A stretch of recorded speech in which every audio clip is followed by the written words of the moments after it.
તો વિરામ બાદ આપનું સ્વાગત છે। આગળ સમાચારોમાં વાત કરીએ તો સુરતમાં ગેસ કંપનીના ધાંધિયાથી લોકોમાં રોષ જોવા મળી રહ્યો છે।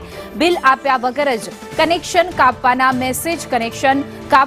મેસેજથી સ્થાનિકો દોડતા થયા છે। નિયમિત બિલ ભરીએ છીએ પરંતુ મેસેજ જે આવ્યા છે તેમાં સ્થાનિકોનું કહેવું છે કનેક્શન કાપવાના મેસેજ મળી રહ્યા છે। બિલમાં બિલ સહિત પેનલ્ટી ફટકારાય છે પરંતુ અમે તો બિલ ભરી રહ્યા છીએ।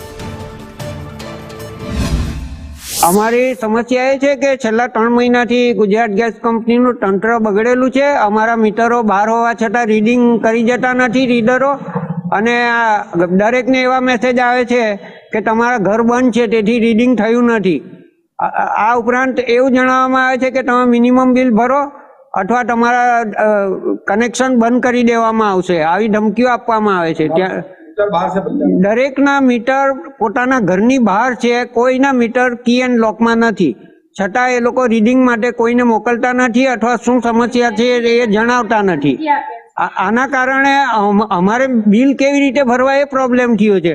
વર્ષો થયા આજે ગેસ કંપનીમાંથી બિલ રેગ્યુલર આવે જ છે ને બધા ભરી દે છે, પણ આ પહેલી વાર એવો પ્રોબ્લેમ આવ્યો છે કે લિખિતમાં અમને બિલ મળ્યું નથી ને ત્યાં અમે ભરવા જઈએ છીએ તો એમ કહે છે કે બિલ માંગે તો કે તમારા રીડિંગ લઈને આવો।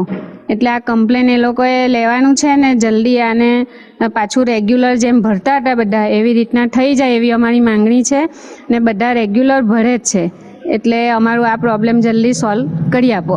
કઈ રીતે હેરાનગતિ થાય છે તમને? હેરાનગતિમાં તો એવું થાય કે અડધી રાતે બી મેસેજ આવે છે, કોઈકને અઠવાડિયા પહેલાં મળ્યો, કોઈકને 2 દિવસ પહેલાં મળ્યો, રાતના 11 વાગે આવે છે મેસેજ, રાતના 3 વાગે આવે છે।